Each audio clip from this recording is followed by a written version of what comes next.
Hey Village Church, Pastor Eric here, and I'm with Pastor Mark, and we have some exciting news for you. On September 7th, we're launching our fall series, and I just want to spend some time interviewing Mark here about this series.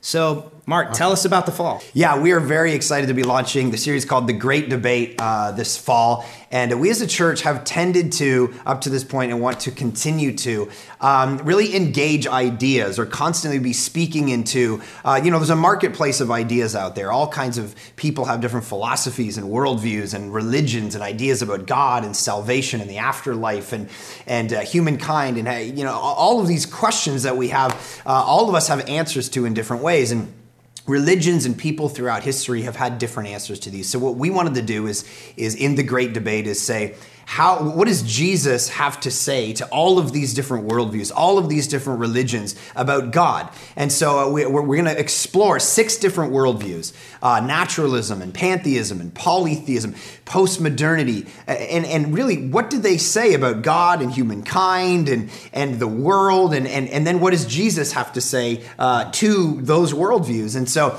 we're going to be exploring those things and really unpacking what are the real priorities in these worldviews. So, for instance, in naturalism, there's a priority of the mind. People really emphasize in a naturalistic worldview, they say that science is everything. Matter is really all that exists, and of course, science is going to give us all the answers to every question. What does Jesus have to say to that? What would he say to someone who really deeply believes that? So we're going to go through all those different worldviews. So we'll be talking about what Jesus would say to people who hold Hindu worldviews, Muslim worldviews, that our Western culture has. A lot of people love kind of postmodern ideas about, everybody's right and so on. And so we're going to take a passage for every single one of those weeks and show how Jesus would be in conversation with these very views and see what his ideas are. Yeah. Now, tell me, some of these worldviews, this can seem very academic, or with regards to religion, it can seem ancient even. Yeah. So how is this relevant to us today? I noticed what we're going to do in this series is to pick 6 different modern figures who represent ideas. Could you tell us more about that? Yeah. Basically, when it comes to different worldviews or different religions, there are kind of popular people, modern people, or people who might have just passed away maybe in the last 100 years or so, where they represent the different views that we're going to be talking about. So Richard Dawkins, for instance, is a guy who's very popular today, and he represents naturalism. Yeah. What would Jesus in conversation with Richard Dawkins be like? What would Jesus in conversation with Gandhi be like? What would Jesus in conversation with Oprah be like? Or one of the ones that we're going to look at in the week of pantheism, what would Jesus in conversation with Steve Jobs be like? A guy who really had pantheistic ideas about achievement and spirituality, and of course he practiced Zen Buddhism, and so what would Jesus say to him about God, salvation, the afterlife? So many people in our culture believe a lot of these things and follow a lot of these figures. We have one week that talks about theism, or the idea that God exists, and that week is represented by the Pope, because the Pope, of course, is a very popular figure. And he represents a people group that really, they believe in God. But what would Jesus have to say to people who actually believe in God?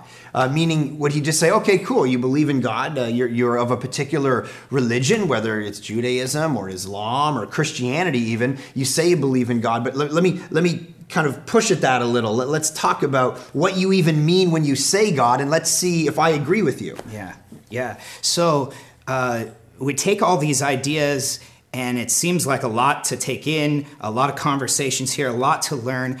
Who is this series for? I know for us, we both come from skeptical backgrounds, just unsure about what the church, believes. And we really had to wrestle with a lot of these conversations. And can you tell us, who else might enjoy this series? Yeah, I think people like that.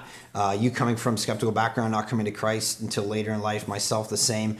So people like that who are just like, man, I'm out there exploring the marketplace of ideas. I don't don't really know what I believe, but I'm going to come and hear out what Jesus would say to me. I think Christians, long-time Christians, are going to be able to almost feel like they're getting a course in world religions. It's going to be like, hey, here's really what these religions believe, and here's how Jesus speaks into them. And then for people who are part of those religions, who would want to come and say, yeah, I might have heard in my different religious communities what Christianity teaches on a particular subject, but I want to actually come and hear someone explain it. And then one of the things that we're excited about as well, and why we're excited that we want everyone to invite people to this, is because people are going to have an opportunity to actually text in questions during the sermon that I'm going to be able to answer after each message. And so if they're sitting there saying, but what does so-and-so believe about this? Or what did Jesus mean when he, right there on the spot, I'll probably take about the last 5 to 10 minutes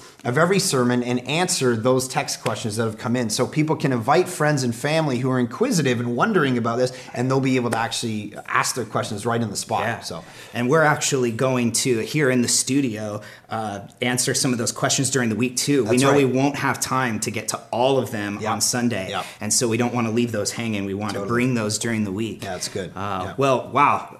Mark, I'm excited about this series. Church, I hope you are excited about this series. We really want you to make an effort to invite as many people as you can. We believe that God is going to move through the series. He has a lot of things to say to you and to your friends. And so September 7th, we want you here with us. It's the Great Debate. We'll see you there.